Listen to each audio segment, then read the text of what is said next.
एनिमस्ती show. 27वीं सदी का भारत।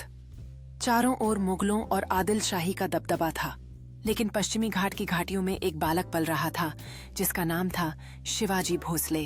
उसकी माँ जीजाबाई ने बचपन से ही उसे रामायण और महाभारत की गाथाएं सुनाई थीं। उन्हीं से शिवाजी ने सीखा कि धर्म की रक्षा और प्रजा की सेवा ही सबसे बड़ा धर्म है। जवान होते ही शिवाजी ने संकल्प लिया कि वे अपने लोगों के लिए स्वराज्य स्थापित करेंगे। उन्होंने गुप्त रूप से मावल सैनिकों की एक छोटी टुकड़ी तैयार की। यह सेना तलवार से ज्यादा निष्ठा और संस्कृति से बंधी हुई थी। शिवाजी जानते थे कि खुले युद्ध में दुश्मन कावा की ताकत का पहला सबूत था, लेकिन असली परीक्षा अभी बाकी थी।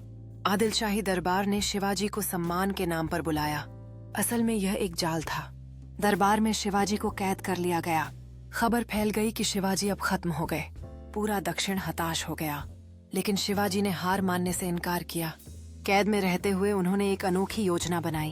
वे रोज संतों और ब्राह्मणों को फलों की टोकरी में उपहार और मिठाइयां भेजते।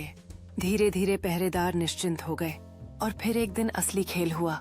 शिवाजी और उनके पुत्र संभाजी उन्हीं टोकरियों में छुपकर किले से बाहर निकल गए। जो सबको को हराना मुश्किल है, इसलिए उन्होंने अपनाई गनिमी कावा की नीति, यानी गुरिल्ला युद्ध नीति। पहला लक्ष्य था तोरणा किला। अंधेरी रात थी। सैनिक रस्सियों के सहारे चुपचाप किले की दीवारें चढ़ रहे थे। तभी पहरेदार को आहट मिली। सबको लगा कि अब योजना असफल हो जाएगी, लेकिन शिवाजी ने तुरंत चाल चली। उन्होंने अपने सैनिकों को आदेश दिया कि वे दुश्मन की भाषा में आवाज लगाएं, हम अंदर के ही लोग हैं। पहरेदार धोखा खा गए और हमला रोक दिया।